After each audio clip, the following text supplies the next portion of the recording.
Hi, this is Rail, broadcasting to you from aboard the Prog mothership, orbiting nearly 100 miles above your head, with another edition of the Progressive Rock Machine. This week we listen to the music of Ben Craven, who's just released his follow-up album to Great and Terrible Potions. Ben lives in Queensland near Brisbane and is probably one of the most highly rated progressive rock artists in Australia at present. He also likes to add the tag cinematic music, which I tend to agree with. His playing is like listening to music on a movie, big screen, cinematic style. A bit like when Yes used the music from the film Big Country in their early piece, No Opportunity Necessary, No Experience Needed, from the Time and a Word album.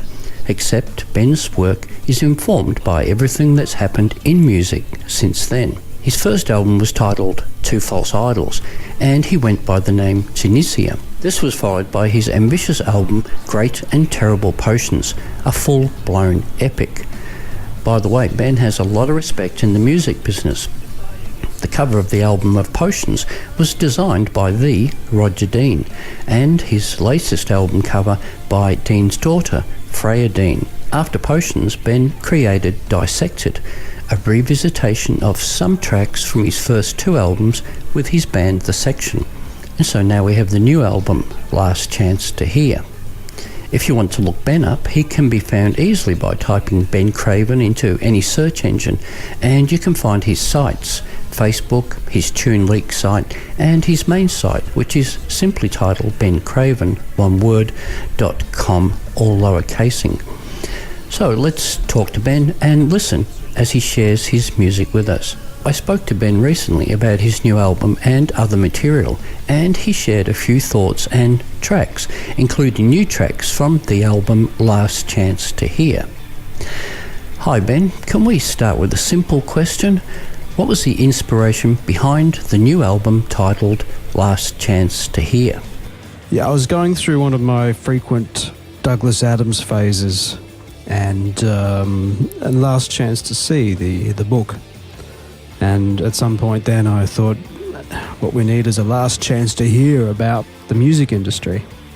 So I mean, that's where the title came from. And it means it's kind of inspired by the end of the music industry as we know it. There's never been a time when there was so much new music being made by so many people, being listened to by so few people. The concept of paying for new music is alien to a lot of the audience. Digital downloads have almost made physical media obsolete. Streaming services mean that anyone making new music now has to compete with the whole history of recorded music. And I would guess that's having a detrimental effect on the existence of the album format. So, you know, there's never been more opportunity than now. Can you tell us about your first album, Two False Idols, and we'll listen to a track from that. Two False Idols was the first album I recorded. Prior to that, I'd already written most of the songs or most of the music that would eventually show up on the later album, Great and Terrible Potions, and to some extent the new one, Last Chance to Hear. But I didn't have the studio the way I needed it. I didn't have the instruments, and I didn't quite have the arranging skills to see the vision through. So instead I recorded a guitar-heavy album of simpler, more acoustic, pastoral songs. A few of the pieces were co-writes with a great friend of mine, Brad Douglas. But the band idea never really worked out, and it became more of a personal project for me. The song Great Divide is a good example of that, and also one of the better received songs on the album. Next up, Ben, can you tell us about Great and Terrible Potions? Great and Terrible Potions was the album I always wanted to make, and I was so happy when I actually made it. Whereas, say, Two False Idols was a guitar album, this was more of an everything album. and I was able to do justice to the songs I had in my head. It felt like the oral equivalent of going widescreen. I believed in the music so much that it managed to get Roger Dean to produce an incredible cover image for it. And whether it was a good idea or not, I'd made a progressive rock album. There's a song, Ready to Lose, which sort of addressed that. It's basically about giving up playing the game, giving up trying to be popular and trying to have your music fit into a genre or a niche that is going to be successful. Giving up trying to be on the radio. It's just trying to do justice to the music, trying to make good music and nothing else. I'm ready to lose the battle and ready to lose the war. None of it seems to matter, not like it did before. Now, Ben, can you tell us about Ben Craven and The Section? After Great and Terrible Potions came out, I figured it was probably a pretty good idea to be able to perform some of it live. I formed a three-piece band, and we called it Ben Craven and The Section, and broke some of the songs down and came out with some pretty successful three-piece arrangements. Ultimately, I realised that I'm a writer first and a performer second. Performing's great fun if you get it right, but it also, to me, feels like a very safe and static pastime, like treading water. I'm always wanting to make something new instead, and it's much more interesting to write music that isn't easy to perform, and having to simplify that feels like a step backwards. But we did make a recording at the height of our prowess, and that's called Dissected, and it is on the Bandcamp site. And Captain Caper from Two False Idols originally came out really well. I put a new intro together, and the solos were extended and got really weird, and it's definitely how I would have arranged the song back then had I known what I know now. Can you tell us what the difference is between the new album Last Chance to Hear and the previous album Great and Terrible Potions? I see this album as a logical progression from Great and Terrible Potions. I've got a better idea what I'm doing this time around. So the arrangements are more confident, they're more purposeful. And probably the biggest difference, though, is that there are fewer vocals on Last Chance to Hear, the album. I mean, I've put them where I, felt they were needed. But, I don't know, this time I just felt the confidence to be able to let the music do the talking. And that's always been an ambition of mine after listening to Mike Oldfield for so many years. Anyone who can put out a full instrumental album and keep you riveted is someone extraordinary in my book. Can you tell us a little about Critical Mass Part 2? Critical Mass is a piece of music that kicked off the recording process for the Last Chance to Hear album, hence the title, Critical Mass. I was dragging my feet a bit.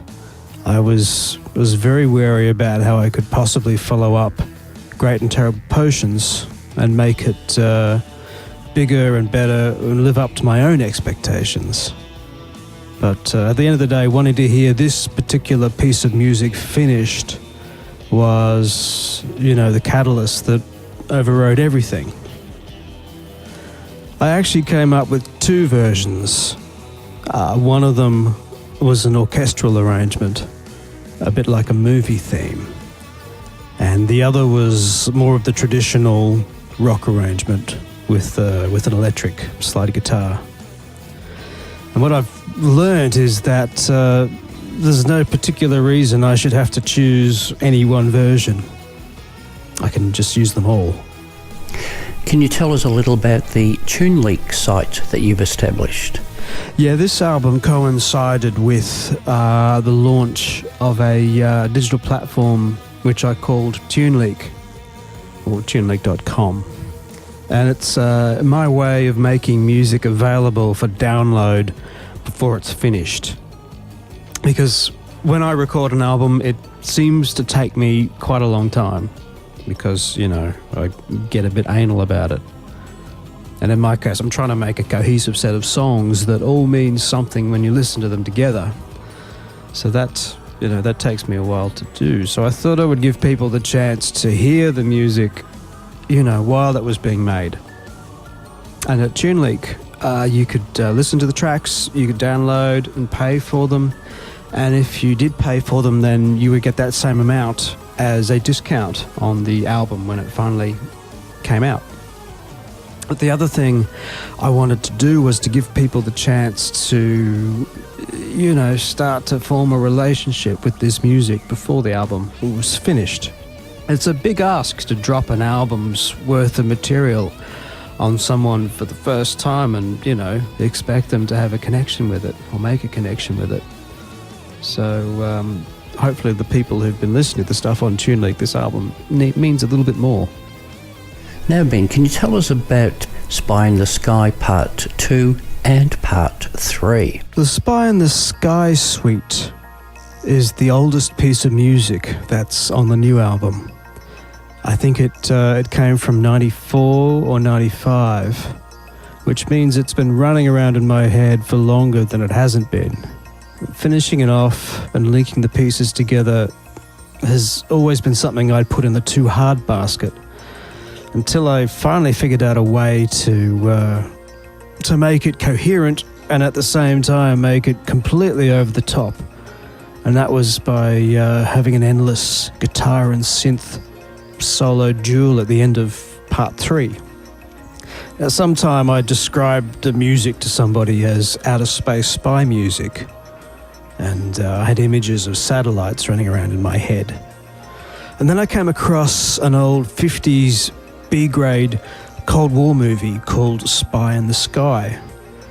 The reviews suggest the movie itself is a disappointment, but the poster was unbelievable. It was great. So I stole the title. The lyrics of the song, though, are about a constant struggle between unbridled ambition and crippling fatigue and self-doubt, which you could say were the conditions under which this whole album was recorded. There are references to Winston Churchill and Samuel Johnson in the lyrics, who were able to describe the situation a lot better than I could. Anyway, I pored over these lyrics and came up with a really nice angular melody to fit the chords. But when I read through the words in my head, I heard a speaking voice. I was not my first choice to perform this song.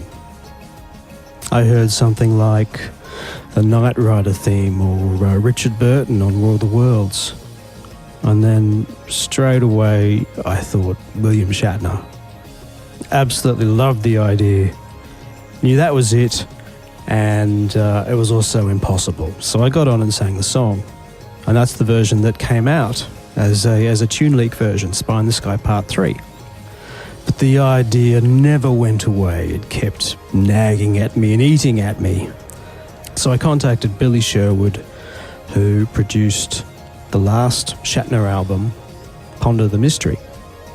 And one thing led to another, and here we have William Shatner on Spy in the Sky Part 3. The greatest, most unbelievable recording feat of my career. You've also released another track which you leaked on Facebook, The Remarkable Man. What can you share with us about that? Anyone who knows me knows that I like a good James Bond theme. A good James Bond theme. The old John Barry Bond themes, to my mind, are a genre of their own. And I don't think they're treated with the reverence and respect that they deserve these days. They're also a lot of fun. So I started this tradition where each of my albums has a James Bond theme on it, or at least my version of a James Bond theme. Great and Terrible Potions had a song called Nobody Dies Forever, which I thought was pretty obvious, but it was also a kind of Henry Mancini, Bernard Herrmann take on a James Bond theme. And on this album, I've developed that a bit more. And so we have a new theme song for an imaginary film called The Remarkable Man. Prior to that, you also leaked a track titled The Revenge of Dr. Komodo. The Remarkable Man is about a musical supervillain named Dr. Komodo, who's been driven to the brink by the constant dumbing down of popular music. He vows to take revenge on the world by performing terrifying experiments on helpless musical genres in his secret underground lair, and then unleashing his ungodly creations to repopulate and diversify a barren musical landscape. That's the storyline anyway.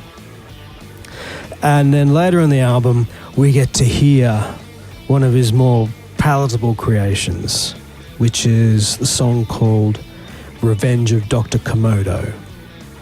Then we had one more track from Last Chance to Hear, and that was Last Chance to Hear Part 2. Last Chance to Hear, the title track, has a happy, bouncy chat show theme quality about it, which is very unusual for me, or at least the songs I would release.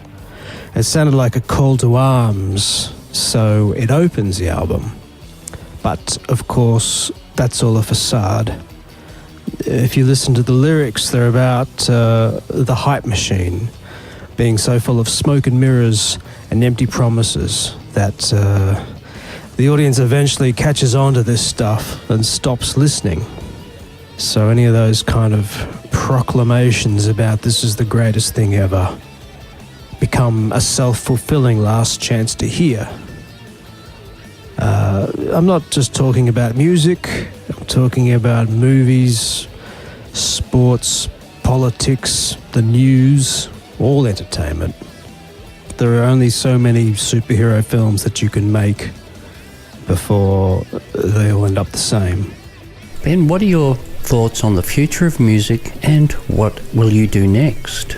I think this is a desperate time for music. The landscape is littered with album reissues, remixes, repackaging, compilations. Record companies are rightly or wrongly trying to squeeze out every last cent while they still can. Bands put out albums just as an excuse to tour because they know they won't make any money off the album. Other bands have decided that nobody wants to hear new music, so they don't bother making any. For those who do make new music, there's so much noise out there that it's virtually impossible for anyone to stand out without the marketing might of the major record labels.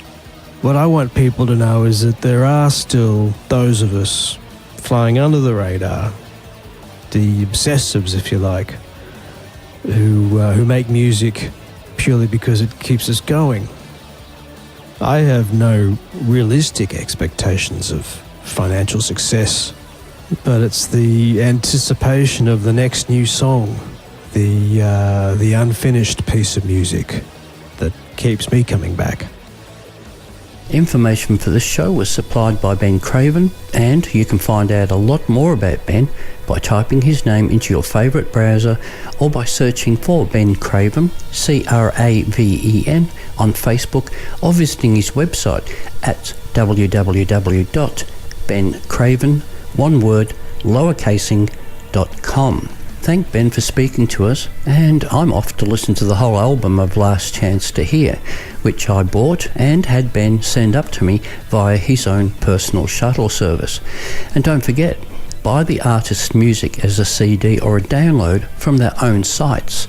That way the artist gets paid for the work that they do. So for me, it's time to pop outside in the pod and do a little bit of maintenance work on the prog mothership, and maybe a little spacewalk for fun. I'll see you next week.